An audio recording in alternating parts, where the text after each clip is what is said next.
말이 길어졌는데요. 여러분들이 스키를 선택할 때는 제일 중요한 건, 그리고 비해서 과분한 스키는 절대 나의 스키 실력 향상에 절대로 도움이 안 된다. 오히려 좀 더 편한 스키를 신고 안 좋은 습관 없이 스킹을 한 다음에 그 스키에 적정한 스키를 고르면 훨씬 더 스키가 편하고 재밌을 수 있습니다.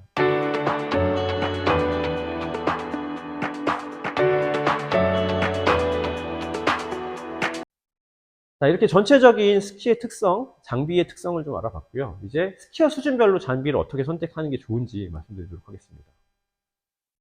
자, 저는 사실 제 전공이기도 하고 제가 이제 스키어의 수준에 대해서 관심이 되게 많은데요. 어, 제가 임의로 제가 뭐 학술적인 용어를 빼고 그냥 좀 캐주얼하게 쉽게 이해하실 수 있도록 제 용어를 저희가 쓰는 용어를 이제 정리를 해봤는데, 자, 일단 스키어의 수준은 이렇게 발전해 간다고 생각합니다. 그래서 입문 스키어라고 하면 보통 처음 스키를 접하는 대학 수업이나 혹은 캠프나 뭐 첫 레슨을 통해서 처음 스키를 접하는 사람들을 입문 스키어라고 할 수 있고요. 그리고 입문을 딱 거친 상태. 아, 나 이제 스키 탈 줄 아는데 친구들이랑 놀러 가야겠네. 그래서 이렇게 관광 스키어라고 보통 얘기하죠. 그래서 스키를 좋아하지는 않지만 여행을 하듯이 한 번씩 스키장에 방문하는 스키어. 그리고 그 관광 스키어보다는 조금 더 스키를 더 많이 배웠고 스키를 좋아하기는 하는데 내가 스키를 열심히 타고 진지하게 타지는 않는 사람들. 이걸 명랑 스키어라고 할 수 있고요. 제가 봤을 때 요즘에 제가 딱 명랑 스키어 정도 되는 것 같습니다. 그리고 진심인 스키어. 네. 스키에 진심을 다해서 나의 자격증도 따고 싶고 더 잘하고 싶고, 그래서 여러분 지금 이런 유튜브도 보고 계시겠지만 여러분들 같은 분들, 네, 진심 스키어. 제가 왜 이걸 다 설명드리냐면 결국 여러분들 주변의 분들이 이런 과정을 거치셔야 되기 때문에 여러분들이 이런 내용들을 알고 계셔야 추천해 주실 수 있죠. 네, 그래서 우리는 진심 스키어. 네. 자, 그래서 입문 스키어 먼저 말씀드리면, 입문 스키어는 사실 장비를 다 렌탈하는 게 제일 적합합니다. 그리고 저는 제가 대학 수업을 굉장히 아마 국내에서 제일 많이 한 사람 중에 하나일 것 같은데요. 어, 저는 장비를 렌탈할 때 무조건 140, 진짜 키가 작은 여학생이 있으면 130을 추천합니다. 굉장히 짧은 스키를 추천하고요. 짧은 스키의 장점은 뭐냐면 여러분들 초보자 때를 잠깐 회상해 보시면 A를 만들 때 앞이 겹쳐서 굉장히 힘든 일이 많으셨고 이 긴 스키를 다루지 못해서 힘드셨을 텐데 130, 140을 신으면 앞이 절대 겹쳐지지 않습니다. 그래서 굉장히 스키를 빨리 배우게 되고요. 제가 보통 초급 수업을 진행을 하면 2박 3일 안에 최상급까지 가는데 최상급 슬로프를 이제 안전하게 내려올 수 있는 수준을 만드는데 짧은 스키가 굉장히 도움이 됩니다. 그래서 여러분들도 혹시 기회가 되시면 이 짧은 스키를 한번 빌려서 타보시면 스키가 굉장히 쉬워진다, 이렇게 한번 느끼실 수 있고요. 실제로 저 같은 경우에는 제가 개인적으로 오가사카 브랜드에서 나오는 요이돈이라는 특별한 스키가 하나 있습니다. 이 요이돈의 스펙을 보시면 그냥 한 모델이고요. 123cm의 회전 반경이 8.3밖에 안 됩니다. 그래서 저한테 뭐 입문 스키어가 개인적으로 온 경우 말고 제가 지인들 중에 스키를 처음 탄다, 그럼 제가 이 스키를 들고 나가서 챙겨놓고 스키를 가르쳐 드립니다. 이 스키를 타면 가장 좋은 점, 여러분 회전 반경이 작고 그리고 이 짧은 스키를 타면 장점은 뭐냐면요, 여러분들이 특별하게 정확한 자세를 하지 않아도 스키가 돌아줍니다. 그렇기 때문에 여러분들은 쓸데없는 행동을 하지 않고 그 스키가 내가 기다려도 돌아가는구나라는 걸 쉽게 느끼실 수 있습니다. 그래서 스키가 잘 안 되신다 이런 생각이 드시면 렌탈 스키 140 정도를 한번 렌탈해서 한번 신어보시면 제가 말하는 게 어떤 느낌인지 아실 수 있을 겁니다. 그래서 실제로 저는 지인들의 어떤 스킹, 처음 저와 스키를 탄다면 이 스키로 반나절 정도를 탄다. 네. 자, 그 다음에 이제 다음 단계가 관광 스키어. 관광 스키어는 부츠 정도는 구입할 만합니다. 왜냐하면 부츠 가장 빨리 사야 되는 장비이기도 하고 부츠가 발이 편해야 스키가 재밌어지거든요. 그래서 여자분 같은 경우에는 60 정도, 남자분 같은 경우에는 70이나 90 사이에 어떤 부츠를 하나 구입하시는 걸 권해드리고요. 스키 같은 경우에 렌탈을 하는데 아까 140이었잖아요. 처음에 입문 스키어가 150 정도만 타고 들고 다니면 이동도 편하고 짧으니까 가볍고, 여러 가지로 좀 편합니다. 그래서 여성분들은 140 정도, 남성분들은 150 정도를 렌탈해서 타시는 걸 권해드리고요.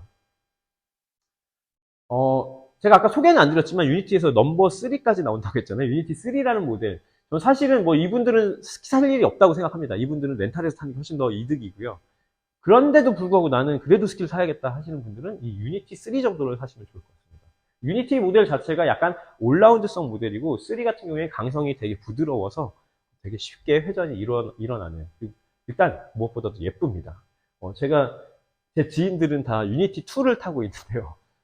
여자분들이 이 하얀, 이 오가사카의 이 하얀, 그리고 팁이 되게 깔끔하게 커팅돼 있어서 굉장히 좋아합니다. 그래서 유니티 3 정도를 굳이 사셔야겠다면 사시고, 굳이 사는 건 추천드리지는 않습니다. 자, 그 다음에 명랑 스키어. 자, 명랑 스키어부터는 스키와 부츠를 구입하시는 것이 훨씬 더 남습니다. 그래서 나의 스키 실력 향상에도 훨씬 도움이 되고, 그래서 부츠는 뭐 플렉스 80에서 100 사이 정도를 하시는데, 사실 100도 좀 과분할 수 있습니다. 90 정도는 충분하고요. 스키가 뭐 여성분 같은 경우에 150, 남성분 같은 경우에 160 정도. 그래서 보통 남성 스탠다드 스키, 회전 스키가 165인데 160 정도만 타셔도 충분하다. 거기에 딱 맞는 스키가 유니티 2라고 합니다. 그래서 제가 좀 전에 말씀드렸듯이 제 주변 지인들에겐 모두 유니티 2를 추천하고 있습니다. 유니티 2에서는 두 가지 모델이 있고요. 흰색, 검은색이 있습니다. 취향 저격. 그래서 원하시는 모델을 하시면 되고, 참고로 저는 개인적으로 이 하얀 스키가 진짜 예쁘고 까만 스키도 예쁩니다. 근데 저는 개인적으로 하얀색 스키가 더 예뻐서 제 주변의 여성분들은 모두 다 이 스키를 타고 있습니다. 길이는 올라운드 모델이기 때문에 170까지 나오겠는데요. 아까 추천해드린 대로 160에서 150 사이의 모델을 추천해드리고요. 그리고 이제 진심 스키어는 이제 좀 디테일한 목표가 있기 때문에 목표에 따른 장비를 선택해야 됩니다. 특히 활주 속도와 경사에 따라서. 그래서 뭐 따로 빼서 이제 좀 더 자세히 말씀드리려고 하고요.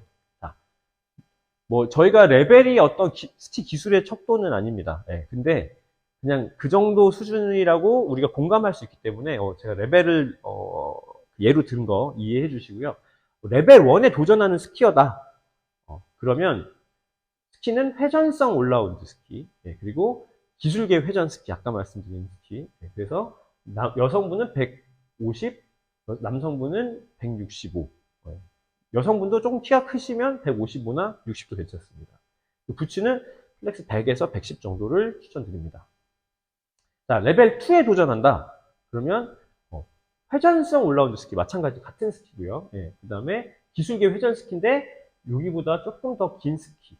레벨 2 편은 제가 나중에 레벨 2가 여러분들이 잘 안 되는, 어려워하시는 이유에 대해서, 다음 편 아니고 제가 곧 준비하고 있는데 시즌 전에 공개를 할 텐데, 그 부분에서 다시 한번 말씀드리겠지만, 저는 약간 긴 회전 스키를 타는 걸 추천해 드리고 있습니다. 제 주변 지인들에게도 그렇고요. 그리고 부츠는 100에서 120 정도 사이의 부츠를 선택하시면 됩니다. 사실 레벨 3에 도전한다, 뭐 제가 추천해 드릴 필요가 없을 것 같긴 하지만 저라면, 제가 주변 지인이 도전한다는 사람이 있다면 이렇게 스키는 용도별로, 부츠는 110에서 130 사이. 근데 저는 120을 넘기는 것 자체는 좋아하지 않습니다. 120 이상의 부츠는 지향하는 게 좋다라고 생각하는데, 일단 이렇게 추천해 드릴 수 있고요. 그래서 이제 스키 구체적인 모델을 추천드리면, 레벨 1에 도전한다 그러면 유니티 2 정도의 모델을 추천드립니다. 아까 유니티 2 나왔었죠. 레벨 2, 그러니까 레벨 1에 도전하는 분들은 명랑 스키어나 큰 차이가 필요가 없습니다, 사실상. 그래서 유니티 2 정도의 모델이면 충분하고요. 레벨 1 정도를 따시기 위해서는 아까 말씀드렸기 때문에 넘어가도록 하겠습니다. 자, 레벨 2에 도전한다. 그렇다면 유니티 1 모델을 추천해 드립니다. 자, 유니티 1도 똑같은 그래픽, 똑같은 사이즈 커브인데 색상이 약간 검정색 모델이 다르고 흰색 모델은 거의 똑같다고 저는 알고 있습니다. 굉장히 예쁘고 저도 개인적으로 하나 타고 싶은 스키이기도 하고요. 아까 잠깐 말씀드렸지만 회전 스키의 남자 기준으로 말씀드리면 165가 스탠다드라고 알고 계실 텐데, 레벨 2를 도전하신다면 저는 170을 타시라고 말씀드리고 싶습니다. 올라운드에 170. 혹은 만약에 유니티 모델을 타시면 165도 괜찮습니다. 16.4 정도 되는. 예. 그래서 유니티 모델이 레벨 2 시험 보시는데 굉장히 적합할 것이다 라고 생각하고요. 그거에 대해서 나중에 레벨 2 편에서 다시 한번 강조해서 말씀드리도록 하겠습니다. 자, 레벨 2에 도전하는데 조금 여유가 있어서 스킬을 2대를 운영하겠다라고 생각하시면 케이오스 라인에, 케이오스의 S 시리즈를 타시면 됩니다. 이 S 뒤에는 S와 함께 뭐 다른 넘버링, 그러니까 뭐 문자가 하나 붙는데요. 그건 항상 그때그때 시즌에 표시하는 그런 개념이라고 이해하시면 되고요. 두 가지 플레이트를 선택할 수 있습니다. 그래서 여러분들이 좀, 내가 더 강성이 좀 강한 스킬을 원한다 그러면 GR 플레이트를 쓰시면 되고, 좀 가볍고 좀 더 말랑했으면 좋겠다 하면 FM 플레이트를 사용하시면 됩니다. 뭐 그거는 나중에 여러분 구매를 하실 때 거기 구매처에서 굉장히 잘 알려주실 겁니다. 그래서 그렇게 하시면 될 것 같고요. 그래서 기술계 회전 스키와 두 대를 운영한다면 케이오스 XX라고 하는 기술계 대회전 스키. 그래서 여기 보시면 기술계 대회전이 아니라 올라운드 스키죠. 네, 죄송합니다. 올라운드 스키인데 여기 보시면 레디우스가 좀 있어서 레벨 2를 볼 때 두 대를 운영할 수 있을 여력이 된다? 그렇다면 이렇게 조합해서 타시기를 추천해 드립니다. 마찬가지로 여기 플레이트는 두 가지를 선택할 수 있습니다. 자, 레벨 3에 도전한다. 그러면 저는 진짜 자신 있게 말씀드리겠습니다. TC 라인을 강력히 추천합니다. TC의 S 라인과 M 라인 그리고 L 라인. 그래서 뭐 쇼턴, 미디움 턴, 롱 턴에서 여기 이제 그 해의 모델명이 붙는데 저는 개인적으로 SB 모델을 작년 시즌 말에 구입했습니다. 참고로 내돈내산으로 저는 항상 오가사카를 타고 있습니다. 23년째 오가사카를 사서 타고 있습니다. 예. 그래서 SB 라인이 굉장히 이제 기술 선수권 대회를 위해서 만들었고 사실 기술 선수권 대회라는 대회 자체가 우리나라와 일본만 거의 하고 있기 때문에 그 대회의 성격을 제일 잘 파악하고 만든 스키라고 저는 판단하고 있습니다. 그래서 여기 보시면 마찬가지로 플레이트를 선택할 수 있습니다. 그래서 본인의 선호에 따라서 GR 플레이트가 조금 더 무겁고 FM 플레이트가 조금 더 가볍습니다. 그래서 이렇게 선택하실 수 있고 올라운드 모델은 사실 이제 여성분이 대회전을 하실 때 이걸 타시면 좋을 것 같고요. 레벨 3 아시겠지만 게이트가 있습니다. 게이트에 저희 길이 규정과 레디우스 규정이 생겼기 때문에 전 사실 남자분들도 이거 타시라고 하고 싶지만 남자분들은 규정상 아마 이 L을 타셔야 할 겁니다. L 같은 경우엔 다 바인딩이 SR 바인딩만 있습니다. 그래서 이렇게 바인딩이 아니죠. 플레이트가 이렇게 있어서 이렇게 세 가지 조합. 여성분 같은 경우에는 이렇게 조합해서 S와 M을 조합하시고요. 남성분 같은 경우에는 S와 L을 조합해서 타시면 좋을 것 같습니다. 사실 이 수준에 있는 계신 분들은 제가 추천해 드릴 필요가 없고 본인들이 잘 아실 거기 때문에 이렇게 설명드리도록 하겠습니다. 자, 이제 가장 중요한 얘기 하면 이제 마칠 것 같아요. 생각보다 좀 길어졌는데요. 자, 스키 선택과 실력 향상에 대해서 말씀드리도록 하겠습니다. 저는 스키를 활에 비유해서 말을 굉장히 많이 합니다. 예. 그래서 제가 뭐 이렇게 스키는 활과 같다 이런 얘기 뭐 이전 편에서도 했었는데요. 자, 우린 스키는 힘에 의해서 스키가 휘어져서 이 탄성에 의해서 스키를 타게 됩니다. 이 턴을 만들고요. 그렇죠? 그래서 저번에 말씀드렸지만 용도에 맞지 않는 스키를 타지 마시라 했는데 우리가 마트에 갈 건데 스포츠카를 하면 문제가 발생할 수 있다. 예. 근데 이게 이런 문제가 단순히 짐을 못 싣고 이런 문제가 아니라요. 불편함의 문제가 아닙니다. 이제 설명을 드릴 텐데요. 자, 활을 당기는 힘은 스키를 휘는 힘과 같다고 생각할 수 있죠. 그래서 여기 보시면 활이 조금 휘어지면 탄성력이 작아서 화살이 멀리 나가지 않습니다. 우리의 스키로 치면 작게 휘니까 턴이 만들어지지 않겠죠. 활이 많이 휘어지면 탄성력이 커져서 활이 멀리 나갑니다. 우리의 스키도 마찬가지로 더 많이 휘어서 턴을 원활하게 만들고 탄성력에 의해서 가속도 많이 되겠죠. 자, 그러면 이 활을 당기는 힘은 스키를 휘는 힘과 같고 근데 팔을 당기는 힘은 뭡니까? 내력, 나의 근력에 의해서 당겨집니다. 자, 근데 스키는 내력, 내 힘도 중요하지만 외력이 더 중요합니다. 사실상 현대 스키에서는 외력으로만도 스키를 충분히 탈 수 있기 때문에 내가 가진 힘은 되게 미미합니다. 자연의 힘에 비해서. 그래서 외력이 굉장히 중요하고 여러분들 이 외력 중에도 가장 중요한 힘이 잘 아시다시피 원심력입니다. 원심력이란 건 회전하는 물체의 바깥으로 작용하는 가상의 힘이죠. 사실은 구심력이 더 중요한데 아무튼 원심력이라고 보통 일반적으로 설명하시니까 오늘 제가 세미나 갔는데 이 얘기 하시더라고요. 원심력 얘기하시면서 속도에 비례한다. 원심력의 공식이 R분의 mv 제곱. 자, 이거 딱 나오는 순간 좀 짜증나셨을 수도 있는데요. 꼭 한번 짚고 넘어가고 싶었습니다. 원심력의 공식은 R분의 mv 제곱이라고 합니다. 네. 자, m. 원심력에서 m, 체중이죠. 내 체중은 변하지 않습니다. 여러분들의 체중은 변하지 않습니다. 그렇죠? 근데 회전 반경, R은 회전 반경이거든요. 스키가 만드는 원이 작아질수록 원심력이 어떻게 된다? 원심력은 커진다. 자, 체중은 변하지 않으니까 의미가 없고요. 그 다음 속도는 빨라질수록 제곱으로 원심력이 커진다. 이게 중요합니다. 속도가 빨라질수록 원심력이 이렇게 비례해서 조금씩 커지는 게 아니라 제곱으로 커집니다. 굉장히 빠르게, 가파르게 상승한다는 거고요. 또 하나 재밌는 건 원심력이 커지면 회전 반경이 줄어듭니다. 스키가 휘어지니까요. 그래서 이 두 가지가 굉장히 시너지가 발휘되면서 이 외력이 급격하게 속도가 빨라지면 커집니다. 그래서 스포츠카, 경기용 스키를 휘기 위해서는 이 속도가 없으면 내 체중이 많이 나가는 건 큰 의미가 없습니다. 속도가 굉장히 중요하다. 그죠? 그리고 쉽게 정리해서 말씀드리면 회전 반경이 작아질수록 원심력이 커진다. 체중은 변하지 않으니까 의미가 없다. 속도가 빨라지면 제곱으로 커진다. 그래서 외력이 커지는 것은 속도의 제곱입니다. 그래서 제일 중요한 것은 뭐하다? 속도다. 그러면 자, 우리가 경기용 스키를 만들 때 그 정도 스피드가 났을 때 기능을 발휘할 수 있게 만든 스키입니다. 그렇게 이해하시면 되겠죠. 근데 보통 여러분들이 스키를 선택할 때 어떤 것들을 많이 고려하시냐면 키와 몸무게를 고려하십니다. 자, 몸무게가 많이 나가니까 경기용 스키를 타야 된다고 생각하시는데 몸무게는 아까 말씀드렸지만 되게 미미한 변화. 예를 들어 100kg가 나가는 사람과 70kg가 나가는 사람의 변화는 미미하고 변화가 크지 않습니다. 하지만 일정하고, 하지만 속도의 변화는 굉장히 크죠. 그래서 몸이 가벼운 선수도 굉장히 스키를 잘 휘어서 타는 걸 보실 수 있는데 그런 것이 이런 외력을 잘 활용하기 때문이고요. 자, 제가 계속 강조해서 왔는데 남자는 무조건 165 이런 게 아닙니다. 키는 중요하지 않습니다. 네, 키는 중요하지 않고 회전 반경이 중요하다. 자, 그 다음에 여러분들이 선택하실 때 항상 고려하신 거죠.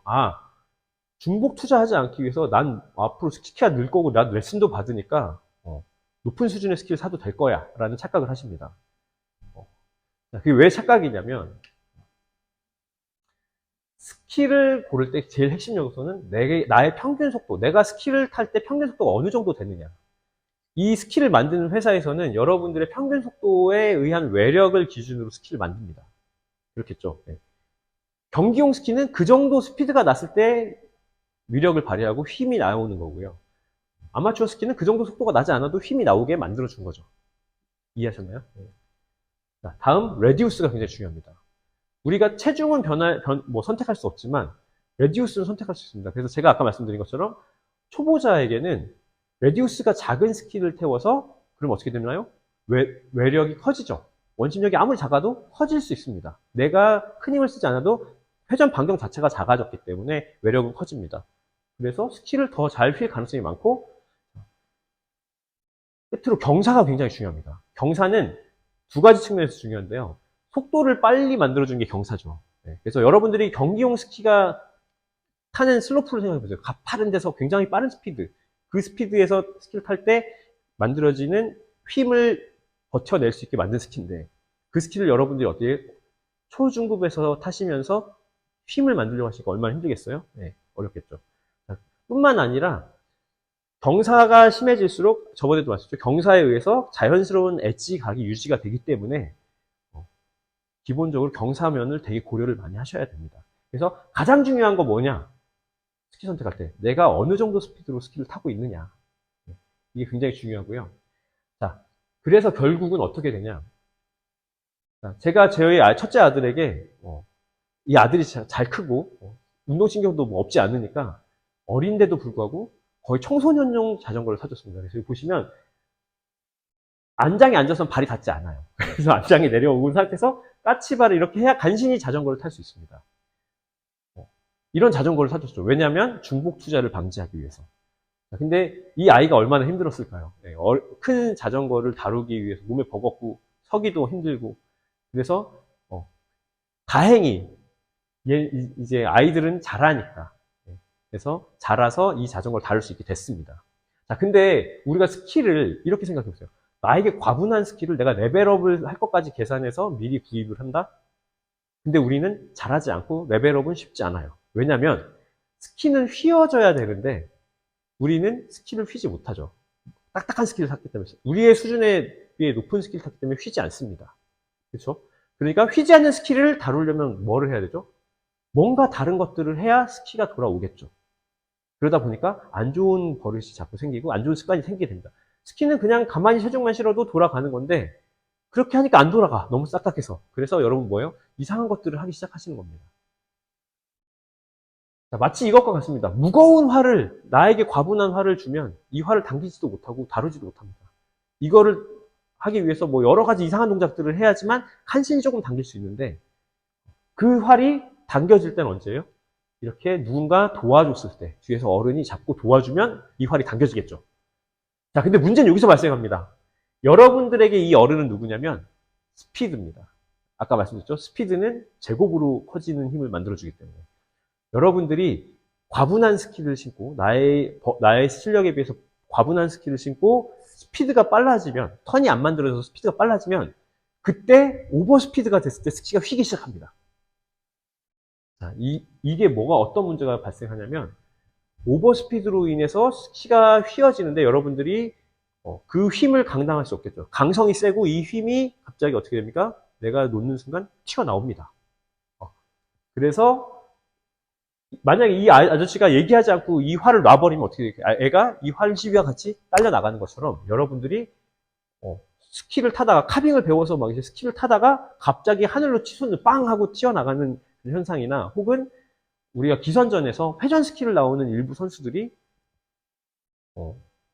너무 과분한 그 짧은 레디우스로 인해서 그 반발력을 이기지 못하고 다치는 경우, 이런 것들이 바로 이 스키에 대한 이해가 부족하기 때문입니다. 그래서 자, 말이 길어졌는데요. 여러분들이 스키를 선택할 때는 제일 중요한 건 내 평균 속도다. 그리고 내 평균 속도에 비해서 과분한 스키는 절대 나의 스키 실력 향상에 절대로 도움이 안 된다. 오히려 좀 더 편한 스키를 신고 안 좋은 습관 없이 스킹을 한 다음에 그 스키에 적정한 스키를 고르면 훨씬 더 스키가 편하고 재밌을 수 있습니다. 자, 오늘 또 이게 제가 생각보다 되게 길게 한 것 같습니다. 예. 참 말씀드리고 싶은 게 많고 이것도 이제 고민이 되는데요. 이거 두 편으로 나눌지 말지 좀 고민을 좀 해보고요. 가능하면 한 편을 올리고 지루해도 좀 봐주시면 좋겠고요. 제가 요즘에 이제 그 세미나나 외부의 수업 이제 그 스키 관련 이론 강의 같은 것들 많이 보면서 여러 가지 생각을 합니다. 예. 말의 무게, 이렇게 내가 어떤 영향력 있는 사람으로서 말을 조심해서, 그렇죠? 조심한다는 게 뭐냐면 잘못된 지식을 전달하면 안 되는데 말 한마디에 어떤 잘못된 지식이 전달되지 않도록 저도 굉장히 뭐 단순한 발표를 하지만 이 내용을 굉장히 숙고를 많이 합니다. 아무튼 그런 것들이 좀 좋은 문화로 발전이 됐으면 좋겠고요. 여러분들도 기회 되면 그런 세미나나 이런 것들 많이 보시고요. 뭐 앞으로도 또 제가 또 다음 준비는 여러분들이 맨몸으로 할 수 있는 스키 시즌에 도움 될 만한 운동들 준비해서 다음 시간 해보겠습니다. 제가 이번 편 늦어진 이유는 제가 스스로 약속했습니다. 제 할 일을 다 하지 못하면 동영상을 찍지 말자. 그래서 이번에 제가 논문을 쓰고 있는데, 스키 관련 논문을 쓰고 있는데 그것 때문에 좀 오래 걸렸고요. 또 다음 논문 빨리 쓰고 또 동영상으로 찾아뵙겠습니다. 오늘도 시청해주셔서 감사합니다. 이문진이었습니다.